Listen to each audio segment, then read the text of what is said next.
managed to Zoom in and attend this first virtual climate change seminar series that we've just set up at Weill Cornell. And we're really very, very excited to launch this series and appreciate the timeliness given current events. For the first 9 months of 2020, we've clearly seen the impact of climate change on weather patterns, on the environment, and certainly on health and well-being. And today's lecture, the first one in the series, is going to focus on the implications of climate change on health and well-being. Subsequent sessions are going to focus on the effect and impact on human migration, on food security, water resources, air quality, vector-borne diseases, as well as ethical issues, climate change and local leadership. We have the Office of the Mayor's climate change guru coming to speak.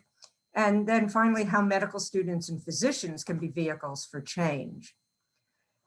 Epidemiologic factors and behavioral factors have long been the foci of concern when we're investigating health and disease. But I'm going to argue today that climate, as evidence of recent events such as monster hurricanes, tropical storms, and raging wildfires just in the US, they have to be taken into account when thinking about health and disease prevention. Climatic determinants of disease have emerged, I think, as important factors to be taken into account, especially when we're trying to help address health and well-being issues of our patients.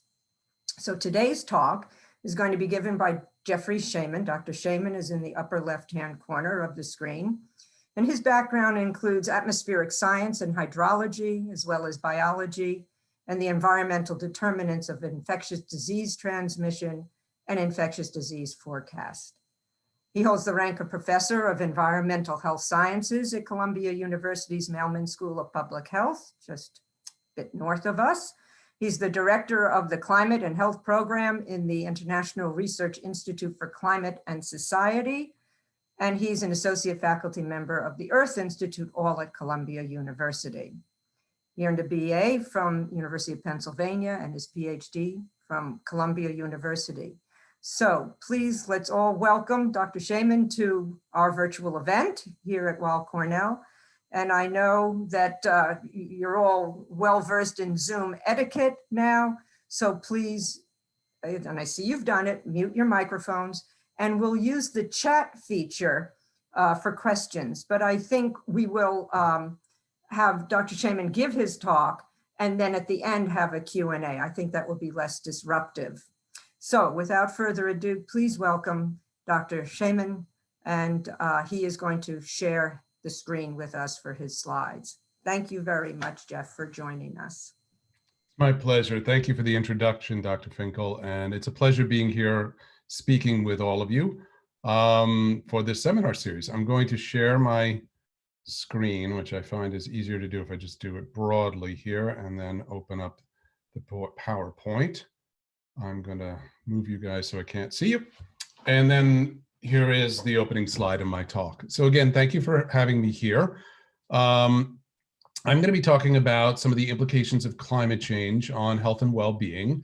And I'm going to also contextualize that into the age of COVID. So I'm going to speak generally about some of the issues that we think about when we're talking about the health impacts of climate change and some ways that we try to categorize them. I'm also going to touch on what this means specifically, given that we're in the midst of a pandemic, and how that adds additional stressors to systems and interactions that we have to consider. And then I'm actually going to flip it around, and I'm going to talk about how weather may be affecting COVID-19 itself, and thinking about it the opposite way as we continue to confront this pandemic, which has so altered our lives. So I'm just going to start with some stuff that came out from the Lancet Commission. There's a Lancet Commission on Climate and Health, and they've had a couple reports that have come out to address this issue. And the 2009 report declared climate change to be the biggest global health threat of the 21st century. And you can take that or leave that. It is obviously a big flag to put down. And I think we could quibble about whether it is the biggest threat. It's certainly an existential threat that we face. But I think it's also interesting that 6 years later, when they put out a new commission report, they actually looked at it in a slightly different lens, which is that we also have an opportunity in front of us. And that is, can we develop systems to keep people healthier in a more holistic way? Can we provide public health and medical services that are really directed at making people's day-to-day lives healthier and less reactive to the consequences of climate change? Can we use climate change to alter how we are delivering medicine and public health services? And I think that that is an important consideration to balance there, that not only is it a threat, not only is it a crisis that we are seeing unfold on a slow timescale in some extent, but with immediate impacts already in front of us, but it's also an opportunity. We have to use this situation to rethink how we are delivering services.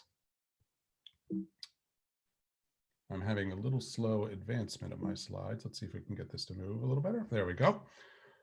So I think one of the first things that we have to get ourselves all on page with is a similar evidence base. And that is that unequivocally, the planet is warming.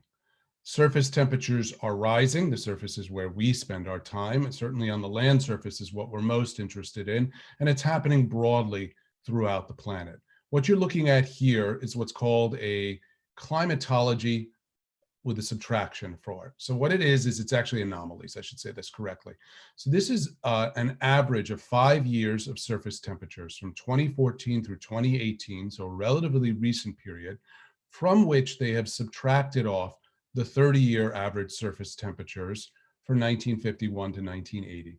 So that reference period is a climatology representing sort of the late middle portion of the 20th century. And that 5-year period is a recent period where we can look at that and see how the temperatures are relative to that 30-year average. Where they're positive, it means that the surface temperatures are warmer, and those are shown in yellows, oranges, and reds. And where they are colder, they are appearing in whites and blues. And what we can see from this is that most of the map is indeed warmer. We're seeing that there are anomalies that are taking place in terms of temperatures indicative of rising temperatures, and that it is not equitably distributed or homogeneously distributed across the planet. We can certainly see, for instance, that the northern hemisphere has warmed more than the southern hemisphere. We can see that the land's surface has warmed more than the ocean surface. And we can see in particular, the northern hemisphere polar region has seen the most precipitous warming in general. These all have physical manifestations and physical characteristics that are understood as to why that is happening. And it's a feature that we will probably continue to see.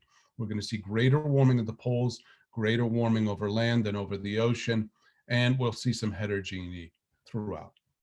Now, if we collapse this down and just look at the average mean temperature on an annual basis, averaged over all land and ocean surface points, we can see that over the last 140 years, the planet's temperature has risen. If you look at the first part of that record, from maybe 1880 to 1960, you're not going to see really a clear trend. Sure, you could go from 1910 to 1940 and say, well, there's an upward slope, but you can go from 1900 to 1910 and see a downward slope, for instance. Where you really see things take off is after 1960. As we're getting into the late 60s and then moving forward through to the 21st century, we see a precipitous rise in temperatures. And this is quite marked. This is a unique feature, and this is a growth in temperatures that has not been seen in the paleo record. We've never seen the Earth move this quickly, and it is associated and known from first principles to be associated with the increase in greenhouse gas concentration in the atmosphere that has arisen due to anthropogenic activity, in particular fossil fuel combustion, as well as deforestation. Now, in addition to seeing a slow creep of temperatures on a global extent, we're also seeing other patterns that have changed and shifted over time. We have begun to observe that there is more extreme weather. This is manifesting in perhaps more frequent and more intense storms, including tropical storms. It is also manifest in heat days, extreme heat weather dates with high humidity and high temperatures that result in very disruptive in conditions in which people can actually survive in the outdoor.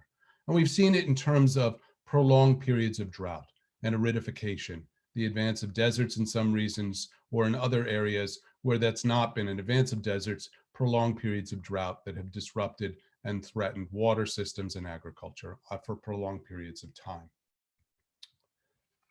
We also see some of the manifestations of it in some of the events that we hear about in the news. Now, these are shots actually from 2019 and the fires that are taking place there. California this year is having right now the largest wildfire in recorded history in terms of acreage burned.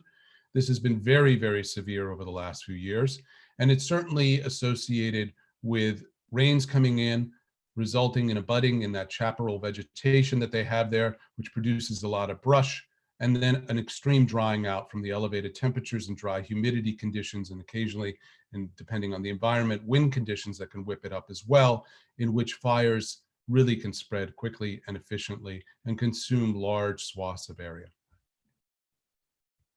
Now, whenever we're looking at something like this, if we're going to consider it in a climate and health context, it's not just that we want to be descriptive about it, but we want to understand what are the impacts. And I'm just going to use wildfires as one example on it.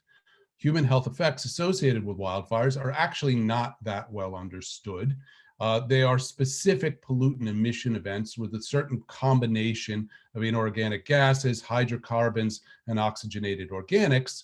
And you can see in the plot of PM 2.5, which is particulate matter 2.5, this is particulate matter of 2.5 microns or smaller that's aerosolized in the air for a time and is small enough that really penetrates deep into the lungs.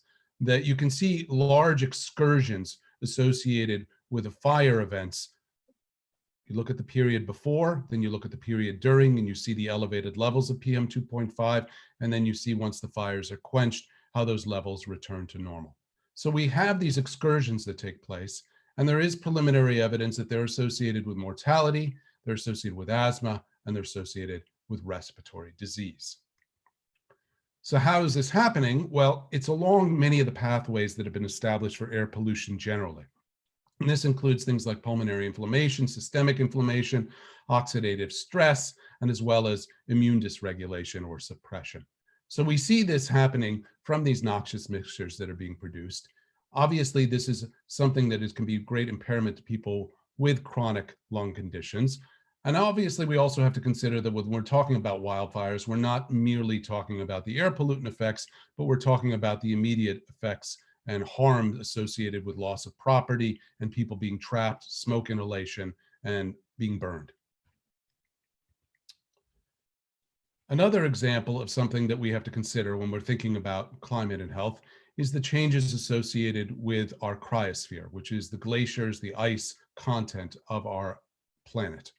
There is glacier melt going on in association with the rising temperatures. The image on the left shows you the Muir Glacier in Alaska. It's a famous shot showing its extent in 1941, and then just how much that glacier had retreated in 2004. Now, glaciers advance and retreat all the time on various time scales, but what we have seen is, particularly for alpine glaciers, a massive amount of retreat of them. In addition, we have very large ice sheets on the planet, one on Greenland and another one on Antarctica. Now, I should say that Greenland's water volume, if you melted all of Greenland, it would raise sea level on average about 6 meters, over 18 feet. Antarctica is even more massive. There's about 55 to 60 meters of ice on the Antarctic continent.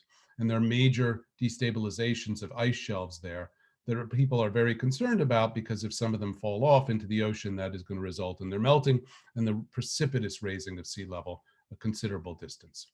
What we've seen to date is melting of the Greenland ice sheet as well as the Antarctic ice sheet, destabilization of it, more advanced movement of it or calving of it, and development of lakes and whatnot. Last summer, not last summer, the summer before, I believe it was, there was a period of time where it was incredibly warm over Greenland. They were recording days that were 20 degrees warmer than average during the summer.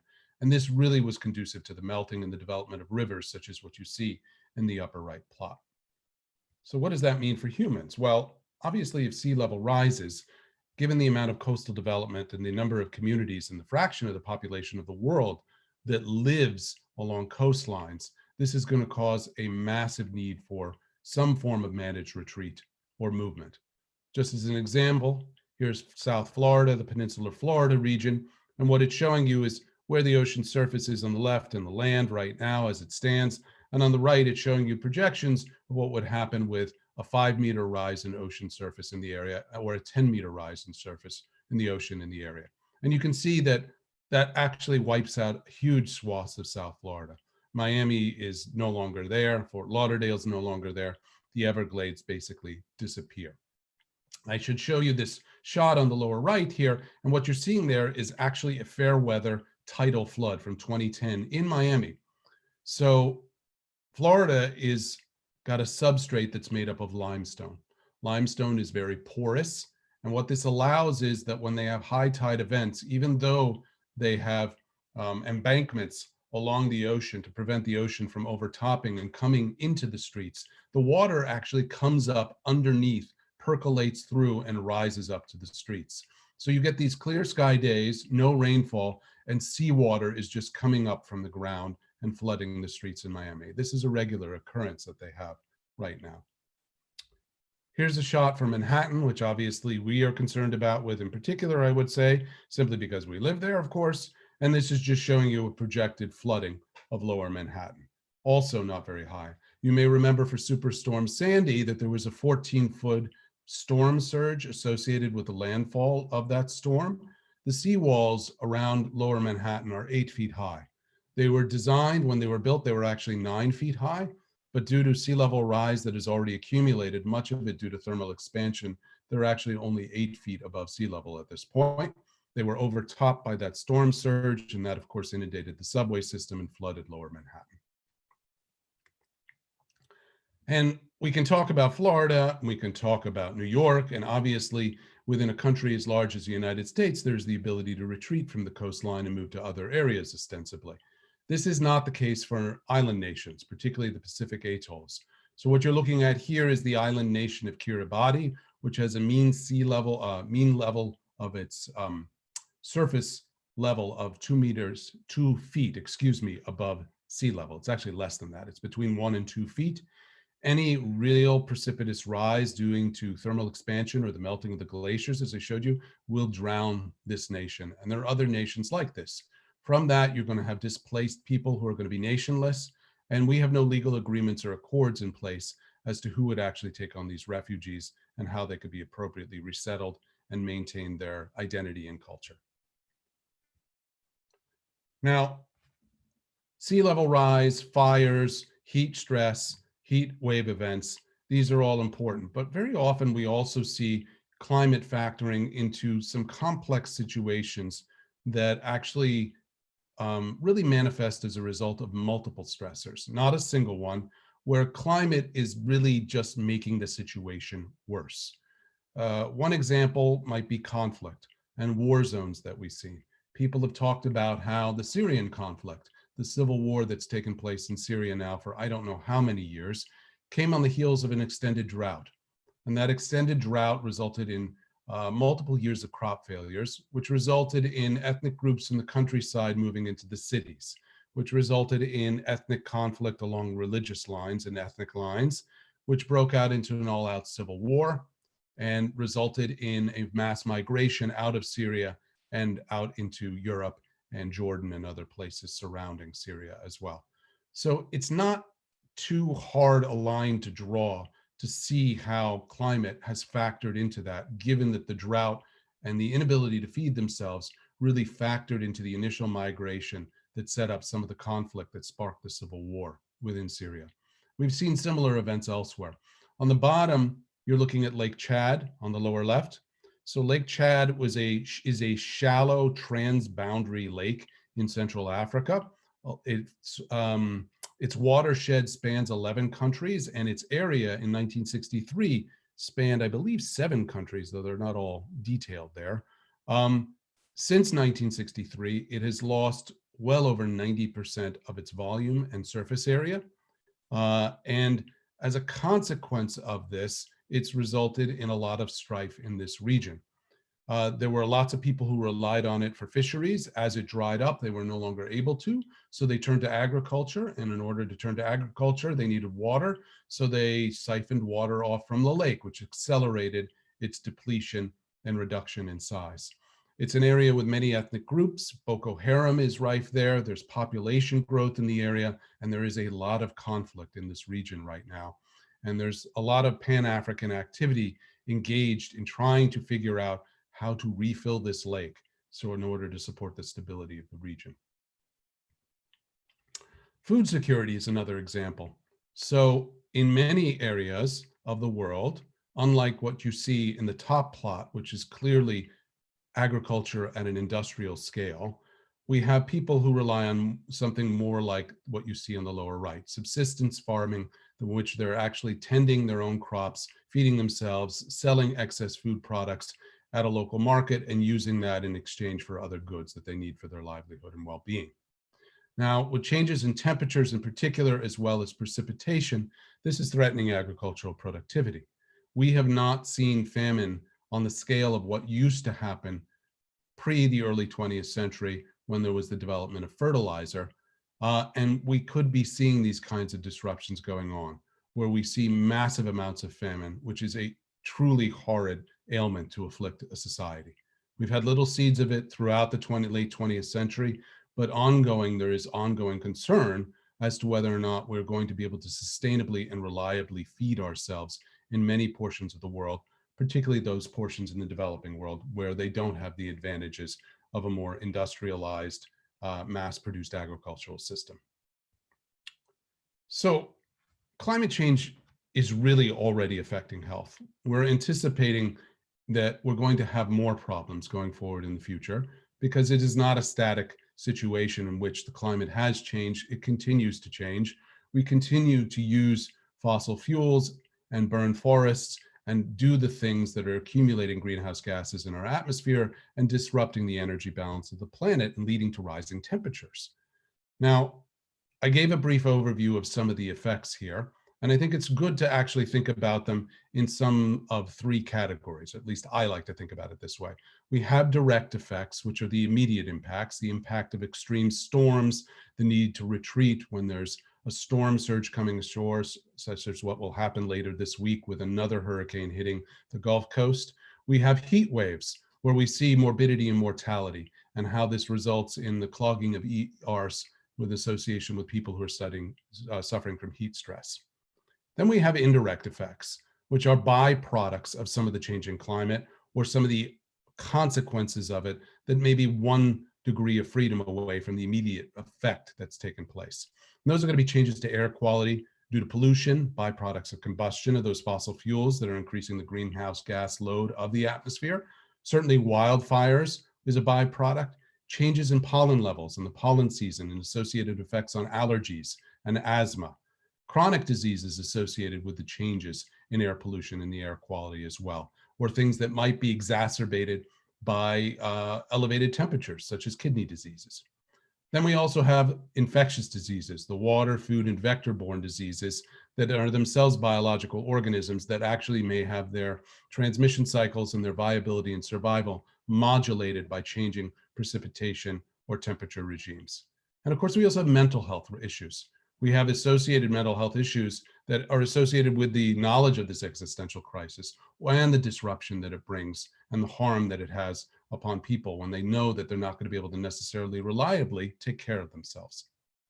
And then lastly, some of those complex downstream effects that I talked about in reference to food insecurity, the climate refugees that might arise due to food insecurity when there's drought, or to rising sea levels, or to conflict.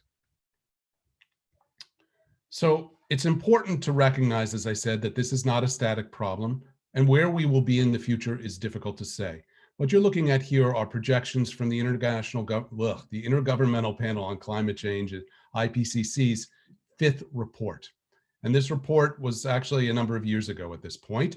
And what it shows, 2013 actually, is what it shows is projections from a number of model scenarios of what the future may hold in store from us in terms of global mean sea level rise on the bottom and global average surface temperature on the top.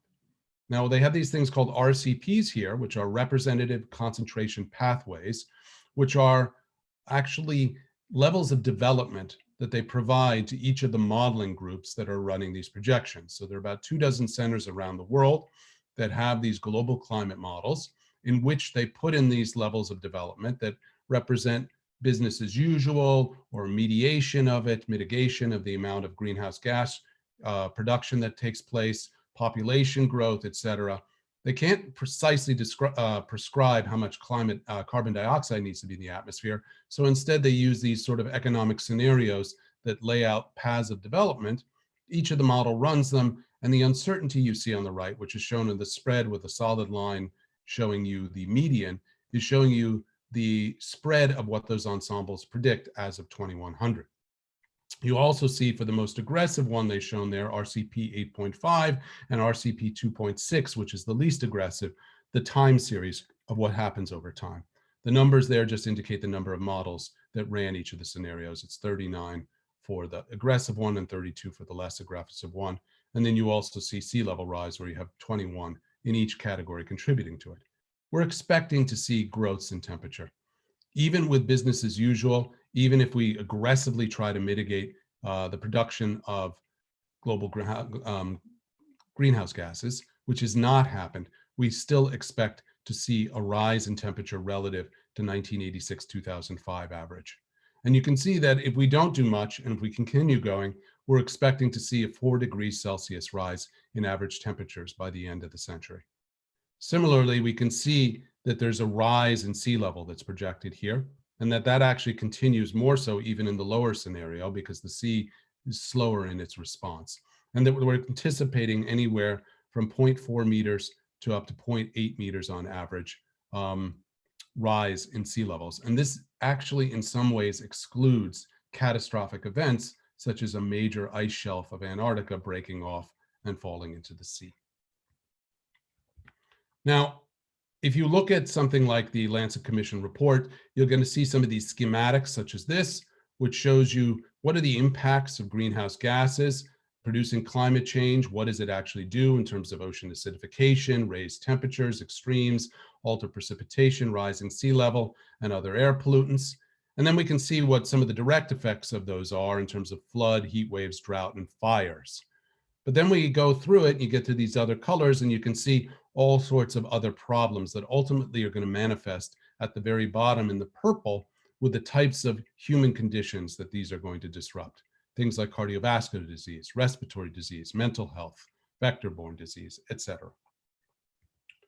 You also may see something along these lines, which is a similar attempt to show some of the complexity and the issues that are being thought about here. It shows in the middle the types of effects that are taking place, again, extreme weather, rising temperatures, etc. And then coming out and talking about what some of those effects might be that we might more directly perceive, water quality changes, environmental degradation, etc. And then as you go more outward, what are those consequences in terms of what it means for human health? Now, going back to this idea of a threat and an opportunity, we have to recognize that there are things we can do about this, that we can't just wallow in despair about this, that we have to seize the opportunities and we have to try to work together, even when we see that a lot of governments are not cooperating. Even in light of right now with the US pulling out of the Paris Accord that took place in 2015, 2016, I can't remember the year exactly. That's scheduled to happen on November 4th. That's something the Trump administration wanted to do. That a lot of the cities around the world are independently working together with each other. And even the corporations are already saying, you know, look, the horse left the barn here. We're already working to do things that are going to be responsive to improving our resilience, our response capacity, our adaptive capacity, and our organization to meet climate change, that are going to allow us to adapt better so that human ecological systems are better protected, that might even mitigate climate change and reduce the degree of warming that we see, and actually reduce the number of natural disasters, the impact on ecosystem services, and the consequences for human health. So some of these things we've seen, and we've seen for a very long time. I like this example from the Lung Institute, where they classified the best and worst places to live with COPD. And this is an example of an adaptation. Here they're looking at where are hospital surfaces, where are you going to have access to them, but they're also looking at what are the places where the pollution is the least, where you're going to less aggravate instances of it. And they're looking at air quality, they look at the climate to know what temperatures are, to find an environment that for people who are living with COPD what might be the best environment. Now, this is something the wealthy can do, and what we very often see, unfortunately, with the effects of climate change on human populations is that it is the disadvantaged and the marginalized and the impoverished who don't have the agency to actually pick up and go and serve themselves best in keeping themselves healthy. This is a very long problem that's been cataloged for thousands of years, but it's something that's going to continue to be seen as we're dealing with the effects of climate change. Now, I just want to go and think about this now in the age of COVID as well. What we're dealing with is a system where we very often see multiple stressors. So here are some shots from last month in September. Now you see in the shot right here, there are 5 named storms in the Atlantic. 2 of them are hurricanes, 2 of them are tropical storms, and 1 is a post-tropical cyclone. That's Rene right there. This is only the second time in documented history that we've known of having 5 named storms in the Atlantic basin simultaneously. Now, at the same time this was taking place, we had an image such as what you see on the left there, showing you the smoke pluming off of the West Coast as fires raged in Northern California, Oregon, and California. You can see it from space. It's just a visible image that you're seeing there. Massive amounts of smoke coming out over the Pacific, some of it curling back down and causing enormous disruption. So we're dealing with this, but we're dealing with this, of course, in the time of COVID. That's Hurricane Laura there. There's another shot of the fires there. On the bottom there, that's a photograph taken at 9 o'clock in the morning on the campus of the University of California, Berkeley. There's actually not a lot of pollution in the boundary layer that's above it, but that should be a clear sky day. And instead, you're basically looking at a Martian landscape because there's so much pollution out of the boundary layer above their heads that this is what it looks like. That's a real image that's not filtered in any way. So what does this mean? One example, hurricane evacuations. When people have to evacuate because a hurricane is coming their way, there are a lot of things that go into their minds. They have to decide whether to evacuate or stay, depending on the severity of the threat that's perceived and the information that they're being provided by local and national services. They have to figure out where to go.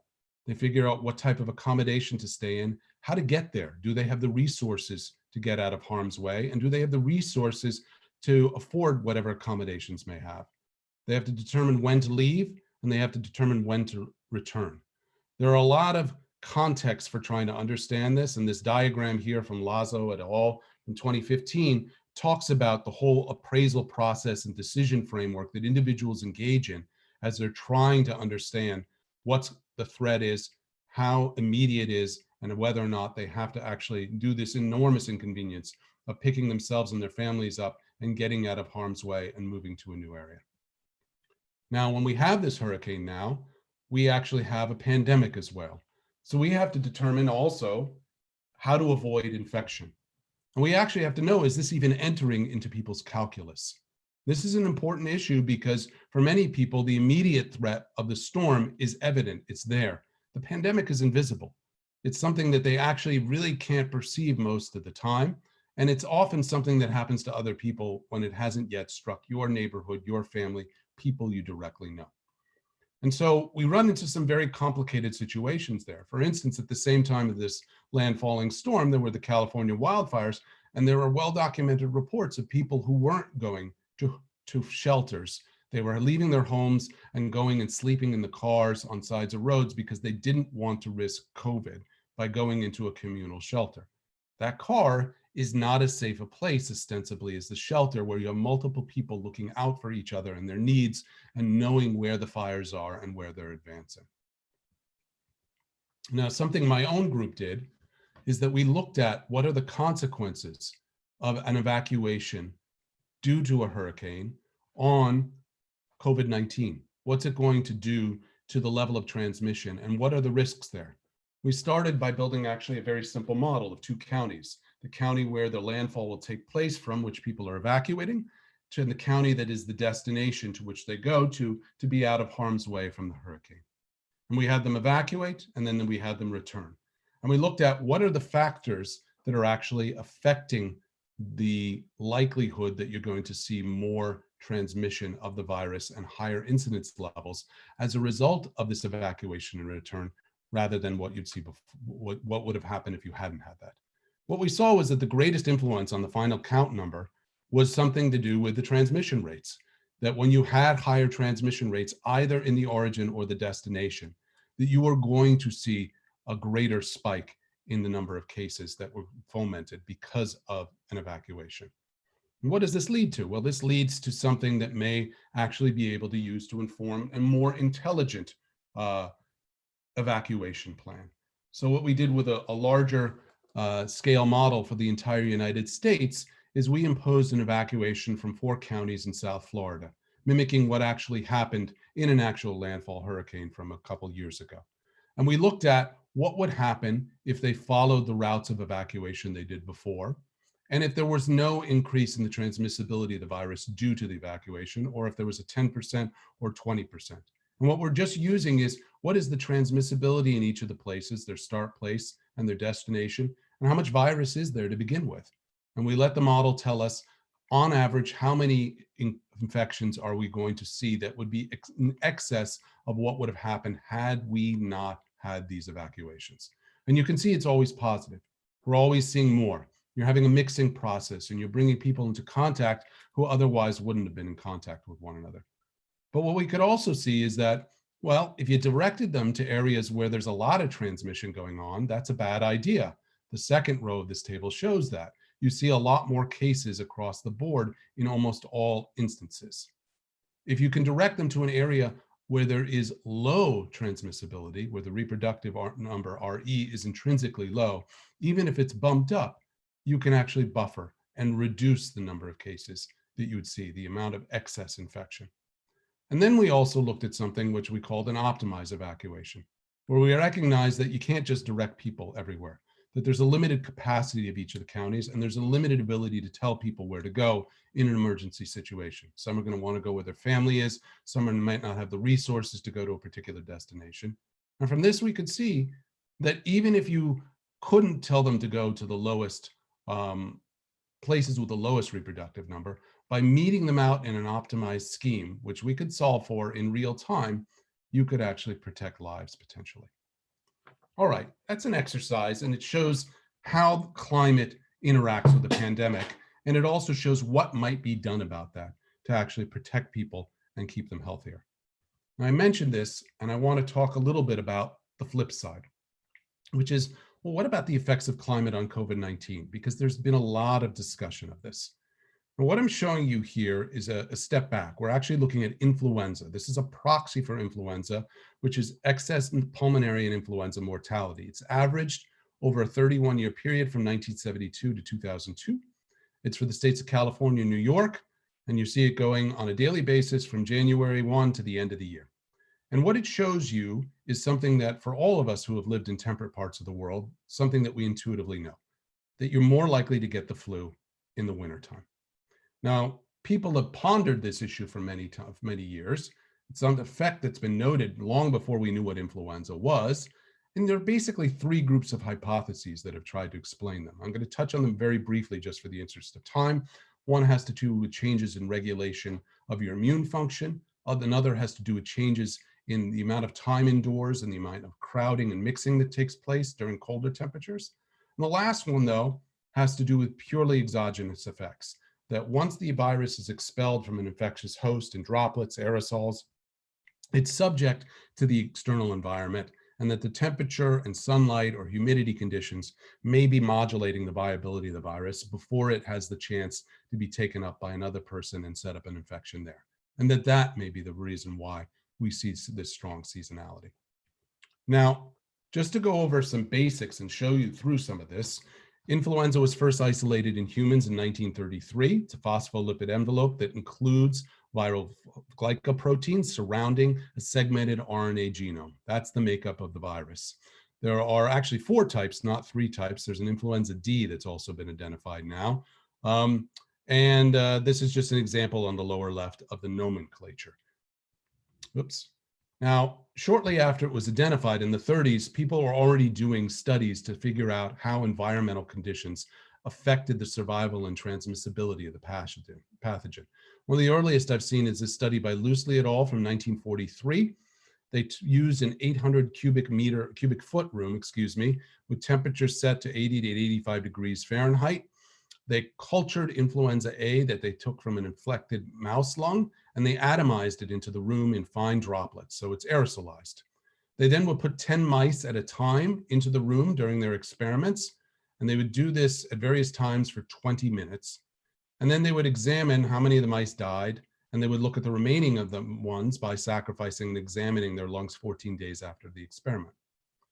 They also, over these different experiments, varied the relative humidity conditions.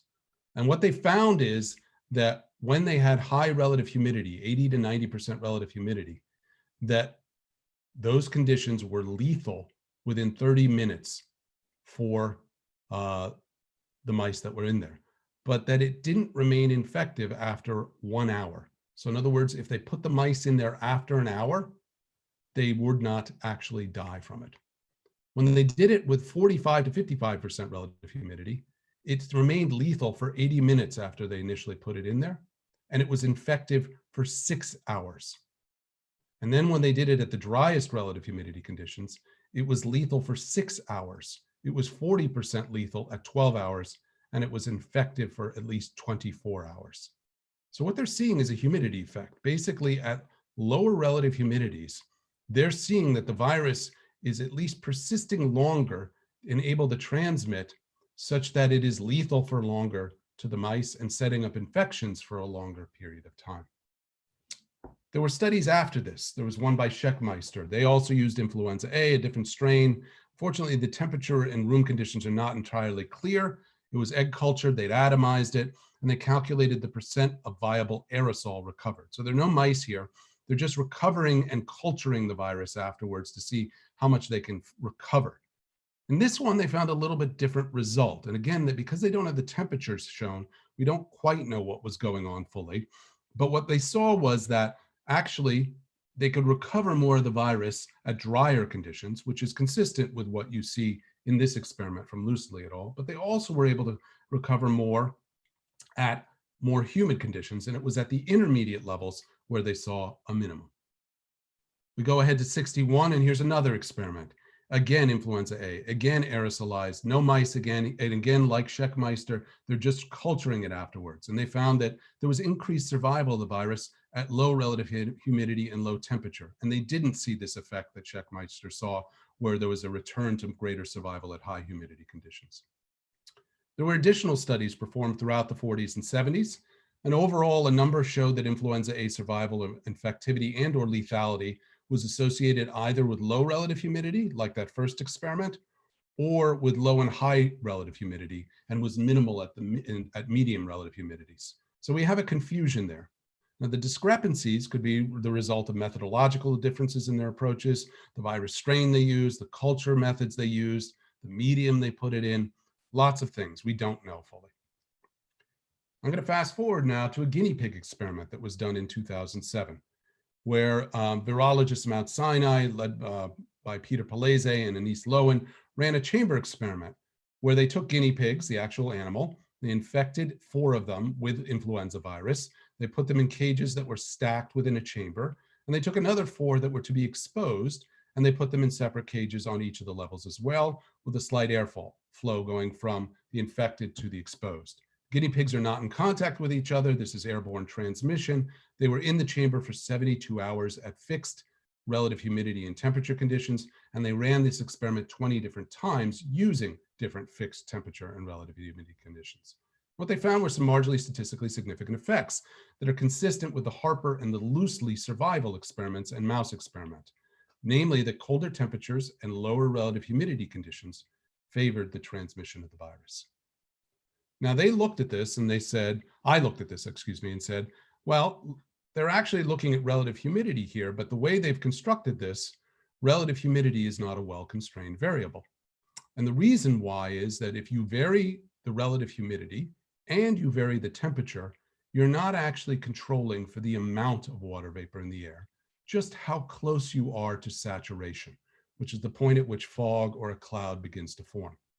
And the reason for this is that that saturation vapor pressure point, that point where fog begins to form, varies as a function of temperature. And that's what's shown in the right plot. It's that blue line there. And that is an exponential relationship where at warmer temperatures, you need a lot more water vapor in the air to begin to form a cloud.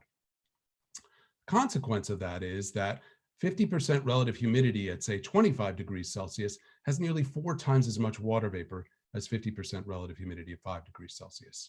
Now, while relative humidity can be very biologically meaningful, when I looked at this, I said, well, why not look at a measure of absolute humidity, the amount of water vapor in the air? So what we did is we backed this out. We used a number of thermodynamic equations to back out an estimate of what's called vapor pressure, which is a measure of the amount of water vapor in the air measured in partial pressure units. And we redid the analysis that they did, and we found similar effects where within marginally statistically significant effects, where when you have drier, lower relative humidity conditions, there was more transmission amongst the guinea pigs. When you had colder temperatures, there's more transmission amongst the guinea pigs. But when you look at vapor pressure, the relationship becomes much more statistically significant. So this was interesting. And they had a number of hypotheses that had been put forth by the virologists to explain why humidity might be a factor, one of which was that perhaps the virus doesn't survive as well when there are drier, when there are more humid conditions, and it survives better when the humidity is low. So we decided to look at this as well. And we went back to that 1961 study of Harper I showed you, which actually had looked at both temperature and relative humidity conditions relative to the survival of the virus once aerosolized and airborne outside of a host. The convenience of the Harper study was that they had tested both relative humidity and temperature conditions simultaneously, and they'd actually put the data in the paper so we could actually do the same analysis, where we redid their analysis and found that there were marginally statistically significant relationships in which at lower relative humidity conditions and colder temperatures, we saw a longer viability and greater survival of the virus at 1 hour, 6 hours, and 23 hours. But we could also back out the vapor pressure, which is shown in the lower plots, E and F. And when we did that, we saw a very strong, neat exponential relationship. So much so that if you do a log linear regression of 1 hour survival of influenza virus from the studies of Harper et al. On vapor pressure, 90% of the variance is explained. Further, if you look at what goes on with vapor pressure, both indoors and outdoors, it is minimal in the wintertime, which is correctly phased for the relationship we're looking at. Remember, low humidity levels favor the survival and the transmission of influenza according to the laboratory experiments. During the winter, we have low humidity levels, absolute humidity levels in terms of vapor pressure, both indoors and outdoors, consistent with seeing a peak of flu in the wintertime. So you could say, well, is that it? Is that the smoking gun? And the answer is maybe. The question, of course, is, well, why would this be the case? Why would a virus encased in a droplet expelled from a host filled with water and mucin, surfactants, broken cell particles, glycoproteins, why would it care about ambient humidity conditions? And the answer is, we don't actually know. There's some kind of physicochemical processes going on there. Maybe it's linked to humidity. Maybe it's linked to some clever proxy, something for which humidity is a clever proxy. We don't know. There have been all sorts of arguments about it having to do with rates of diffusion into the envelope of the virus that might disrupt it, to do with changes in the pH within the droplet that actually may activate it prematurely. But we've seen all sorts of further experiments that seem to say the same things that we saw before. Either it's maximally viable when it's really dry in terms of humidity, be it absolute humidity or relative humidity, or it's minimally at an intermediate level. So it's still a little confusion. There have been some more studies, but just for the interest of time, I'm going to cut ahead and just say what we have is laboratory discord. The results from those survival and animal model experiments are not wholly consistent. Is humidity a proxy, a modulator of influenza survival, or just a proxy? Is viability lowest at intermediate levels or at high relative humidity levels? And is relative humidity or absolute humidity more relevant? And more importantly, what is the physicochemical mechanism? Is it pH changes or salt toxicity or something else? A lot we don't know. However, if you were to take a model, as we have done, and you were to force it with observed absolute humidity conditions and run it, this is an SIR model of influenza, you can produce the seasonal cycle of flu. It can improve forecasts of flu. You can use it to show that the onset of flu season is associated with excursions, anomalous excursions of humidity, and that death due to flu is also in robust statistical models associated with excursions of absolute humidity. So at epidemiological scales, we are seeing evidence of an effect of humidity. Furthermore, as I said, humidity, both indoors and outdoors, tends to be very dry in the winter. And the reason is we do not manage it. What you're seeing in this plot here in orange is measurements in New York City apartments of indoor temperature and indoor vapor pressure, that measure of absolute humidity, and simultaneous measurements from right outside those apartments taken as well. And what you can see is for temperature, there's a lot of variability over these 4 months of the winter time, outdoors in blue, but indoor temperatures are quite managed and it's fairly flat. The same is not the case for humidity in the lower plot. You can see there's a lot of covariability of indoor humidity conditions with the outdoors. And this occurs on the monthly scales and the daily scales that you're seeing in this plot, as well as seasonal scales.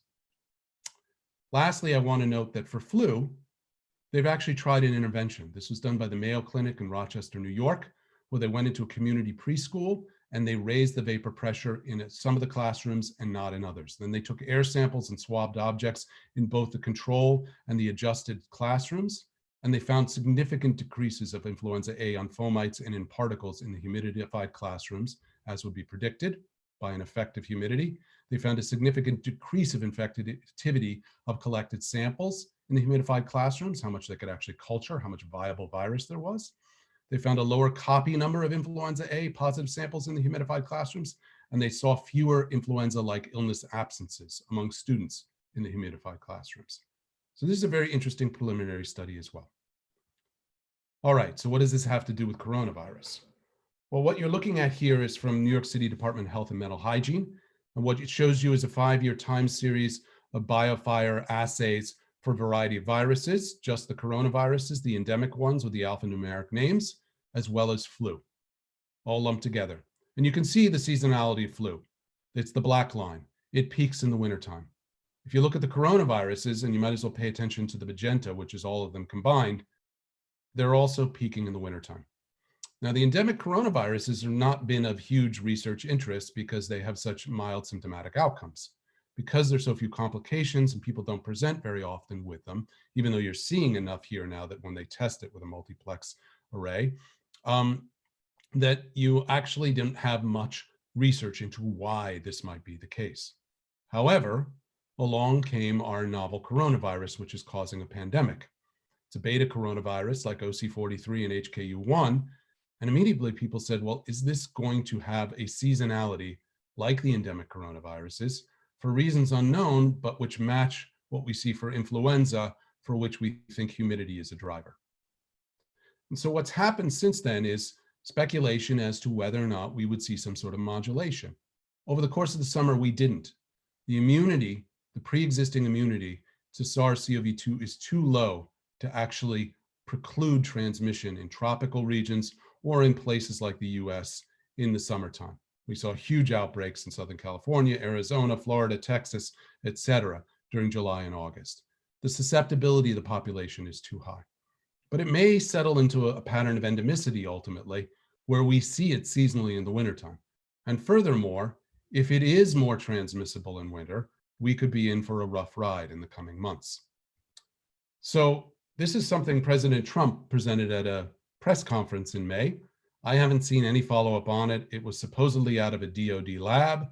And what it shows is the viability or the half-life of the virus, SARS-CoV-2, on surfaces and aerosolized at 2 different temperature settings and 2 different humidity settings and 2 different solar insolation settings, meaning whether or not there's lights on and UV radiation that would inactivate it. And the first thing to see is if you look at the 2 that say summer, indicating that there is UV radiation coming down, it is incredibly detrimental to the virus, either on a surface or aerosolized. And this is not unexpected.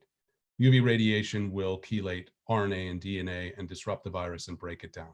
And that happens for lots of respiratory viruses. And it also makes us think, well, outdoors with the sun shining is probably not where a lot of the action's happening. And it's probably a lot of the transmission is taking place indoors where we spend 90% of our time. But if you look at the temperature and humidity conditions, and it's relative humidity here, we see an effect that's not inconsistent with its survival and viability being maximal when absolute humidity is driest. However, there have been subsequent experiments, this one in a more controlled setting, this one indeed published, where we can actually see that the decay rate, how quickly it breaks down, increases when you have high intensity simulated sunlight. We can see another one that shows a strong effect of sunlight on the virus on surfaces as well. And still another one that looks at aerosolized SARS-CoV-2 at 20 degrees Celsius, but found very little evidence that relative humidity modulated it. I haven't seen tons of laboratory studies, or any really, that have looked at absolute humidity as of yet, but there have been a lot of epidemiological studies that try to look at changes in the reproductive number or case numbers or hospitalizations as a function of latitude or pollution or UV radiation or temperature. The results are confusing. I would say on average, there's some indication of some modulation, and that there may indeed be something along the lines of what we see for the endemic coronaviruses, in which this virus is going to get a bump in its transmissibility as we go into the winter. So this is my last slide, and I thank you for your time. I know I've covered a lot here. I wanted to talk both about climate and health, generally some specific instances of how we have to think about it, perhaps in the climate change and its health impacts in the context of COVID. But I wanted to bring in this other side also of how climate is affecting the disease itself. And at this point, there's really no consensus of the effects of humidity on influenza survival. The epidemiological data suggests a clearer effect, and the mechanisms responsible for inactivation of influenza are not clear. We see that interventions actually show some significant effects, and we don't manage humidity well indoors. For our endemic coronaviruses, they exhibit the same seasonality as influenza. Now, whether SARS-CoV-2 will be affected by ambient atmospheric conditions in the same fashion as influenza because of this daisy chain that we get looking at endemic coronaviruses and then flu is not wholly resolved. But there is evidence coming in to suggest that it might be the case. So I will stop there. I thank you for your time, and I would be happy to take any questions if there is time.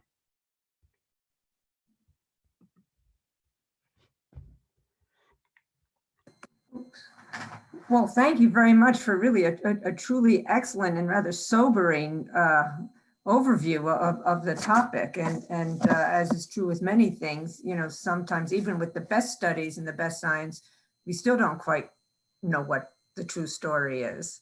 Absolutely. I would open the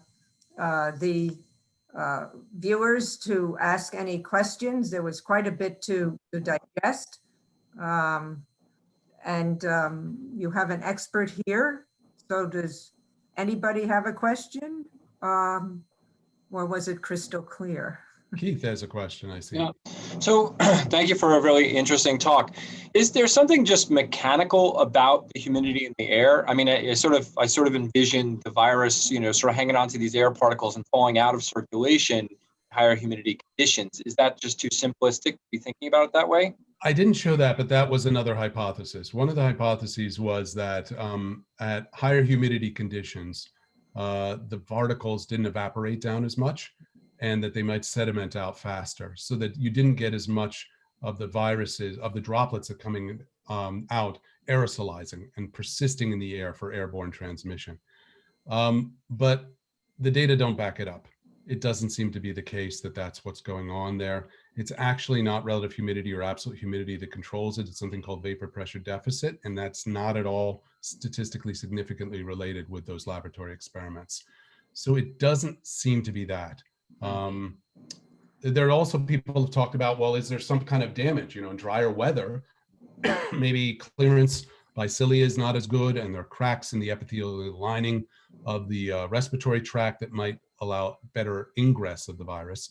And that certainly is a possibility. But the thing I have to point to then is that many of those laboratory experiments don't have an animal host. They're just for aerosolized virus that they then throw into a plaque assay to see how much of it has remained viable over time. So the virus itself, completely external to the host, is being modulated in some fashion. And that seems to be the driving mechanism. So we still need to investigate and try and figure out, and unravel this mystery. Yeah, we really do. And, one of the things that's a little bit unfortunate is that, we've had a couple false alarms with SARS-1 and MERS with coronaviruses, but we really didn't take the time to investigate them as much as we need to. And some of these studies, like the things I'm talking about now, they're viewed as very pedestrian, but we really need to get to them. We need to understand some of this very detailed mechanistic physical chemical processes, because if we can get a real understanding of it, we could really reframe how hospitals, for instance, manage their environments in order to prevent nosocomial transmission, and how we manage building environments. I mean, we really do need to have a conversation about how to manage humidity indoors, which we don't do. And then for those living in New York City, and Keith's question about, offices, I mean, they're really dry. They're not humid at all. Oh, they're incredibly dry. They are bone dry in the wintertime. In New York, it's really bad in particular. They're really dry. I didn't mention at the beginning, but I want to do so now, that my colleagues and our partners in Brazil are also on this Zoom call. And I want to say bom dia to all of you in Botucatu who have joined us on this. Maybe it's a little more humid down in Brazil. Maybe we should all go to Brazil. Hi, Madeline. Sorry, I was late. I lost time because the time frame I was thinking wrong. But it is, thanks a lot for inviting us. We will enjoy a lot. But unfortunately, it is not more humid here. It is hot and it is very dry. It is getting very, very dry. Well, there it is. Anyhow, I know we are past the hour and I'm very mindful of people's times, but if Dr. Shaman, you wanted to stay on, if there were further questions, I would invite people to do so. For those that joined us, I thank you so very much. We have on October 21st, another session where we're going to focus on the effect on migration. And I mean, some of your earlier slides, Jeff, gave a very beautiful overview of the series, and I thank you for that. And other speakers are going to hone in more detail about what effect this has on various aspects of our lives. So October 21st, 5 o'clock, we're going to focus on the effect of migration, forced or otherwise. So for those that are here, you have the expert. For those that need to go, we totally understand. And again, thank you so very much for joining us.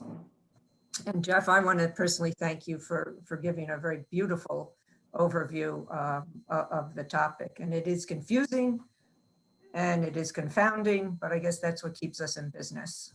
Yeah, unfortunately it does. Yeah. It's been my pleasure. It's been my pleasure. Thank you. And